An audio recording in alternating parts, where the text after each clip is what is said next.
Hello, good morning mga kalab.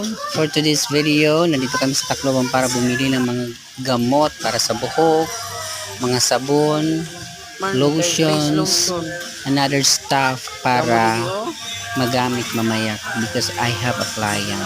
For today's video, this is the first part of my video.